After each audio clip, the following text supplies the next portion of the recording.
Hey carvers, welcome back to the channel today. I wanted to show you our new home. Today is the day.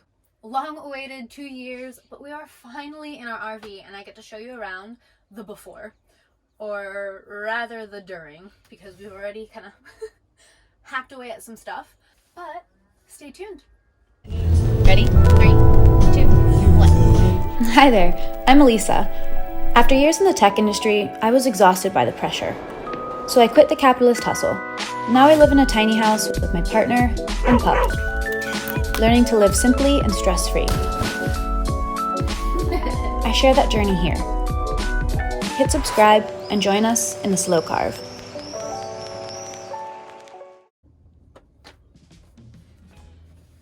Welcome to our home, guys. I wanted to walk you through the layout a bit because it was one of the things we spent a ton of time on. We were physically visiting different RVs and RV sellers for 5-6 months to get a feel for this space and thinking through how we might use it. So originally we wanted to have the door at the back so that when you walked in there was kind of this grand entrance, uninterrupted. So once you were in the space, it almost felt like a home. We had this idea that if the door was in the middle, it would make you feel closed in. And we later realized that it wasn't necessarily having the middle door, but having where the seats were positioned. So if a lot of the times when you have a middle door, you'll also have the 4-seater on the same side as the door. So when you walk in, you're stuck between these big tall walls of the kitchen and the 4-seater. And that immediately makes the sense of a really tight space.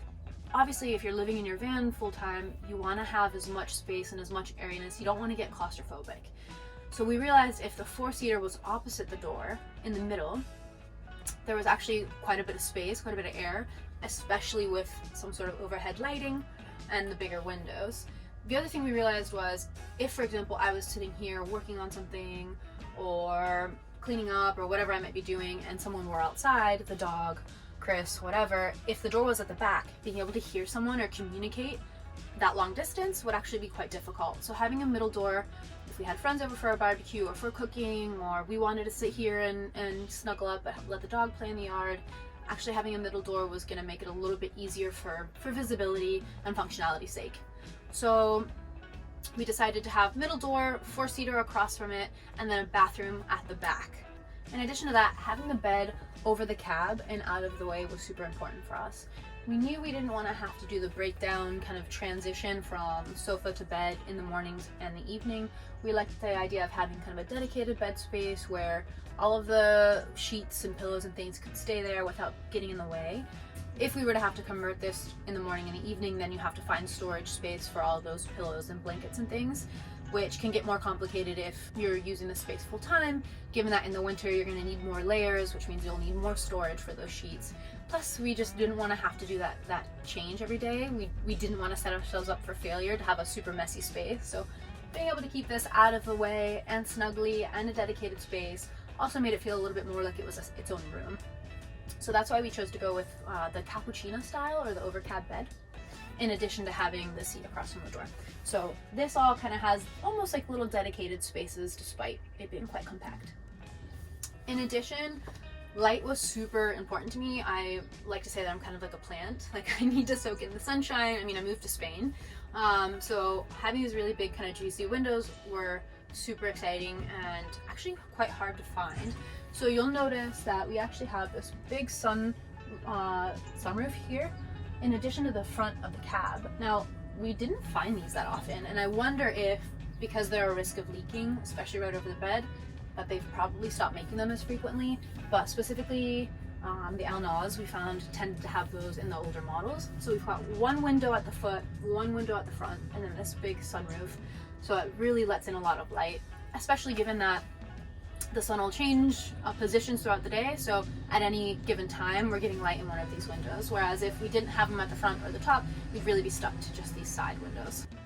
So let's start with the bed. Oftentimes we'll see RVs all painted in bright white, and we've decided we want to do something a little bit different. So you'll see that it's quite dark, and the common misconception is that dark paint can actually make something feel really oppressive, but rather I find that it makes the walls feel like they're almost receding, especially at nighttime in a sleeping space. It's dark anyway by the time you get in there, so it kind of feels like you're almost in the open sky.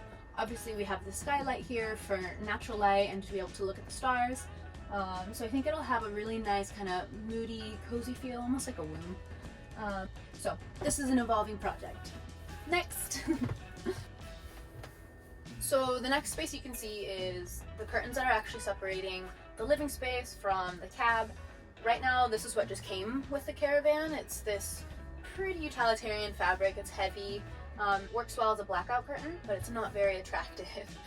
The thing is that it does its job for now, so we'll leave it as is. You can actually pull this back and hook it up to the sides to let in a little bit more light throughout the day.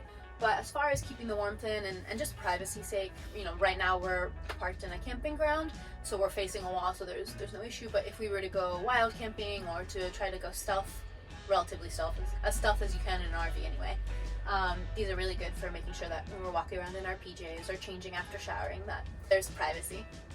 So as far as the living space goes, originally there was this 4-seater here and a 2-seater on this side that we've actually since ripped out. So the idea is that we'll actually convert this into some sort of sectional like couch. So what we're doing now in the interim, because we don't have this side of the room set up, is grab the table from this side in the smaller size and put it over here so that there was a little bit more room for moving about. Because it's mostly just me here working during the day as Chris still goes into the office. And leg space if we want to kind of use this area almost as an ottoman. We're the couple that ends up sitting on the same side of the bench at restaurants.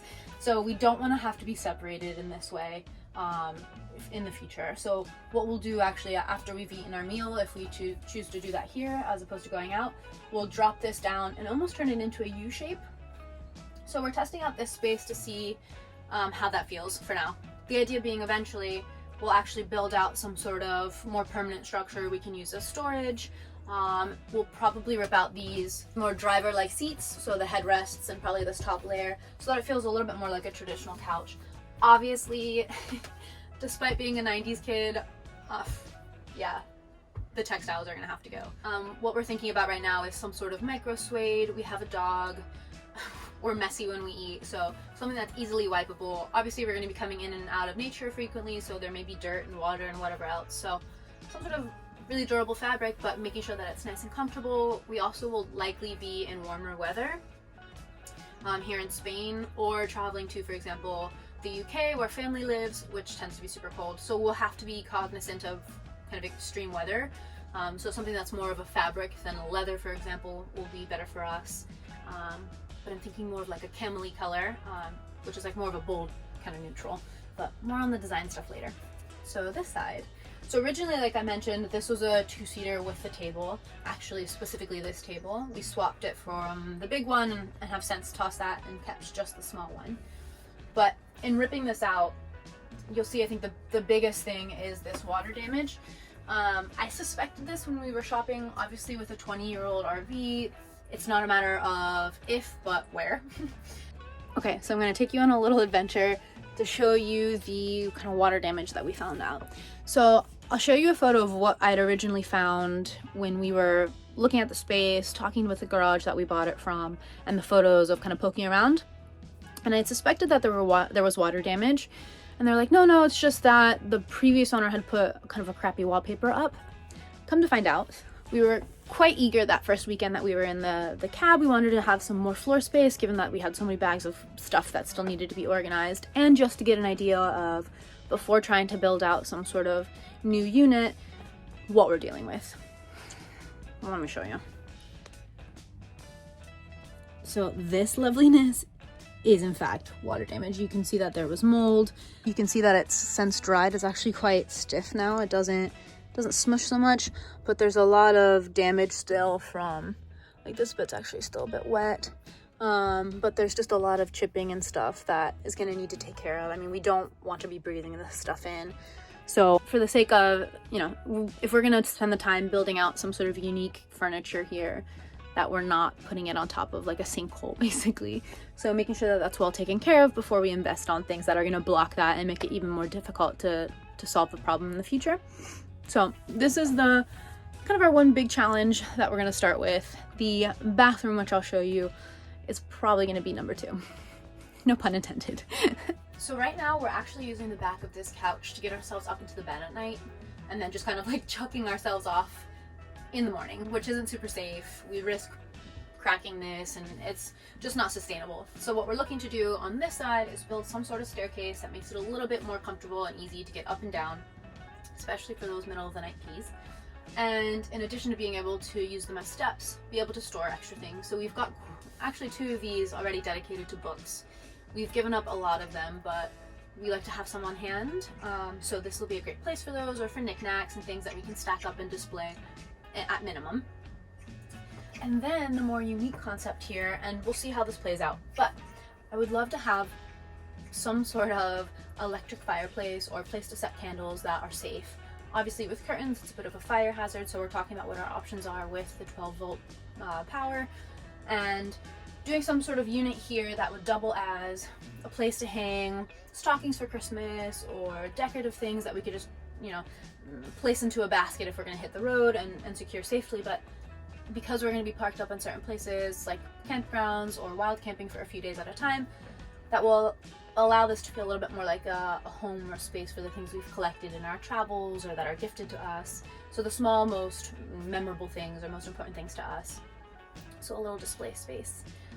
In addition to then hiding away shoe storage or purses, for example, masks now that it's 2020, sunglasses, things that are most used when you are rushing out the door. So to grab your shoes, grab your sunglasses and be out the door, right here on this side. So some sort of kind of short storage unit that would be multifunctional and super useful for not only getting up and down in the bed, but storing our things that we need for out the door, and then adding some sort of ambiance and making it feel a little bit more homely here, since it'll be right across from the sofa and where we spend most of our time. So you can also see the floors right now are actually what I assume is a peel and stick sort of linoleum or fake wood, and it's actually quite gray in color, which it's in decent shape for the van being about 20 years old. I imagine this was done more recently than that. There are some stains and actually a couple of little screws poking up from the bottom, which we've dealt with for now, but we are considering keeping this. It doesn't really fit into the color scheme that I'm thinking of at this point. It's a bit cool for that. I actually can see that if the walls were super white and keeping these floors, it would be really airy in here, but I'm actually looking to potentially replace this with another kind of peel and stick or linoleum that's lightweight, but looks like more of a natural wood color, maybe a wide plank if possible. So that's what we're thinking with that. On the other side,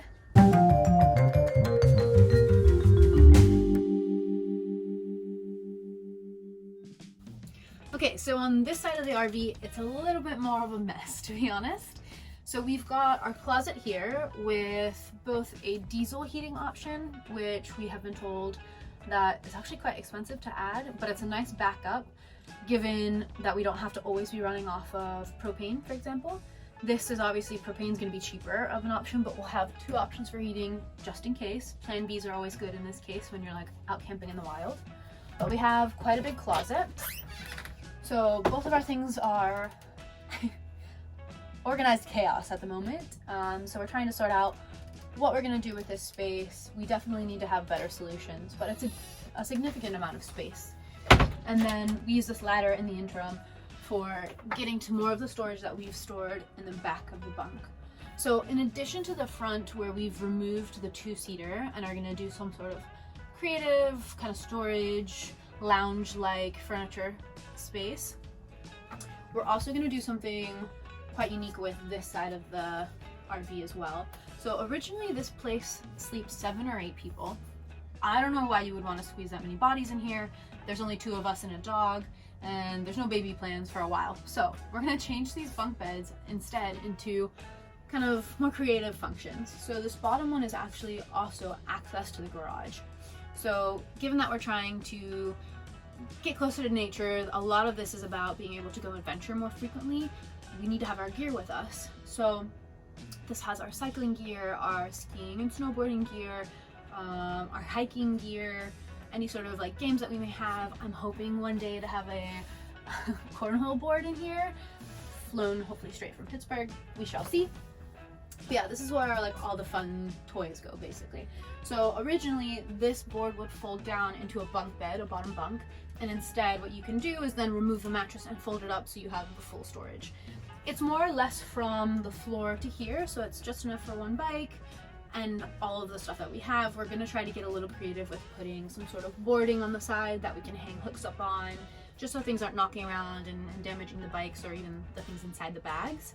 So some netting here at the top to hold smaller things like beach umbrellas and stuff like that. So this will be a full-time garage. We're then hoping to create some sort of slim storage for the kitchen, so that when you're using this space here, instead of having to get up into the pantries or the cupboards above, you can maybe grab coffee gear or spices or wine bottles, for example, right from this display behind us. We haven't actually made any other modifications in the kitchen yet, just because it's been less than a week and it's gonna get a little bit more complicated in this space, given that there's gas hookups and water hookups and things. But ideally what we'd like to do is actually create a little bit more headspace, because it's a bit more closed off back here. There's a lack of light, so we want to make it feel a little bit more airy. And we're trying to pare down on the amount of space and stuff that we have shoved in the back of cupboards anyway. So what we're thinking of doing is actually pulling these down and trying to create 2 shelves that we would then have our dishes on display. Ideally we'd have something above the sink that's actually kind of graded, so that it can drip into the sink and dry in the same place, so you're not having to set stuff out into a drying space and then put it away. That way we're able to move as we need and there's not a lot of shifting around, maybe with the exception of a couple plants. So we're looking at doing 2 shelves here. TBD on the oven. We may want to do pizzas or, I don't know, roast some veg in here. I imagine with propane it would probably take ages, so we'll see. I mean, being that we're out and about, maybe we can do a grill in replace of this, like a small little grill. So yeah, 2 shelves with some hanging things here and here. We've actually got a fridge and a freezer. This was a modification from a previous owner, I think, which quite frankly right now it's pretty much empty. We'll see. If we continue to do wild camping at like longer intervals, this might be really handy, because the fresh fruit and veg would go off faster than maybe us returning. So this could be a good place for a frozen version of that. But we really only have 1 cupboard down here and 1 utensils drawer. So we'll see how that goes. Right now we've got our drinking water and our trash can in this space with all the dishes just here. We've basically got 2 to 4 of everything. For multiple reasons, that's awesome. Less dishes to do. You know, we don't plan on having too many guests in here, at least for the foreseeable future. And they're just like hand-me-downs that we've gotten, so eventually we can turn those into more of like a nice display collection once this is sorted out. But it's functional for now. And then in addition to those kitchen modifications and turning this into a full-time garage, what we're thinking here is inevitably we're gonna need storage, especially if we start removing things. And we've already realized that frankly clothes are the things we have most of. So in addition to hopefully paring those down, we're also going to try to be more diligent about only keeping what we're using at the time in that space super accessible. So anything off season will be in the back of this space. So summer clothes, shoes that we're not using, for example, flip-flops are not put away, memorabilia boxes, so we're trying not to take too much of that stuff or put too much sentiment into things. A big idea of going tiny is for us to have experiences and keep those memories, as opposed to, you know, putting those into inanimate objects. Ultimately, there are still going to be things in your lifetime that you want to keep and protect. So we have kind of small, like shoebox sizes in the very back, in addition to extra bags, or we have some whiskey here for now until that's here. But the cool creative idea of this is actually turning this space, and obviously I'm a bit shorter than Chris is, but even then, into a standing desk space. So when we're on the road, Chris is going to continue to be working full-time, at least for the foreseeable, so he's going to need a dedicated space, and ideally not in our kind of cozy living room space. We are trying to be mindful about separating all these places to give us a psychological sense of separation and space. So by turning this into more of a kind of energized space of cooking and whatever, and then the stand-up desk here. So maybe there'll be something for the keyboard, and then his screens can go up. There are some electrical outlets that come up through the closet, so we're hoping to add a plug on this side so everything can plug in there quite easily. But that does it for this space. Now for the scary bathroom. Okay, now I say scary, but let me preface this by saying this is actually one of the better bathrooms that we found in an RV. They all have like hospital vibes, so stick with me. Dun, dun, dun, dun. Yeah. So it's not so much that it's tiny in here. My legs are literally outside the bathroom while I'm on the toilet, but that it's covered in plastic, and over time plastic gets leak, either from sun damage or just excessive use, and it's begun to crack. So there's actually water getting through to what I suspect like is the floor between the plastic and the bottom of the motorhome, and that's a serious risk of rust, mold falling through the floor, and the silicone attempts to patch those holes have been pretty sad. Also, there's really no insulation in here, as far as there's like a hole in the ground to help with that water leakage, to just kind of, it's like clean water to get through, but that would be freezing in the winter, so this place is gonna need a lot of help. So you can see there's shelves, but like some of it's yellowed, some of it's white. There's this nice accent color of blue for some reason. But this is what I mean when I say like the patch jobs have gotten pretty bad. And there's just, that light is from outside in the sun.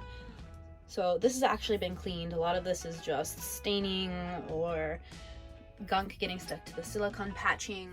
So it's definitely not, I mean, this is just age and tarnish.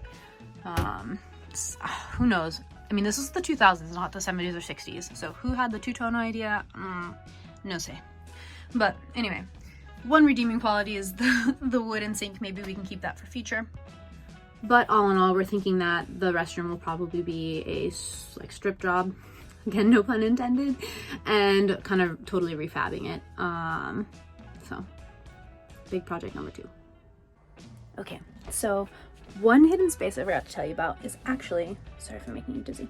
I mentioned that we have too many clothes still, that we've spent literally a year downsizing, and I think we did a great job, but there's still more to be done, at least organization's sake too.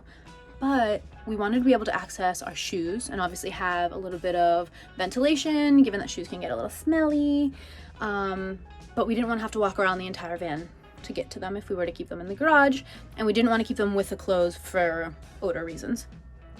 And just like dirt and mud and whatever else. But this is what we did. So in this space that I said was the garage full time, there's actually also this little nook, I suppose, that can actually slide up.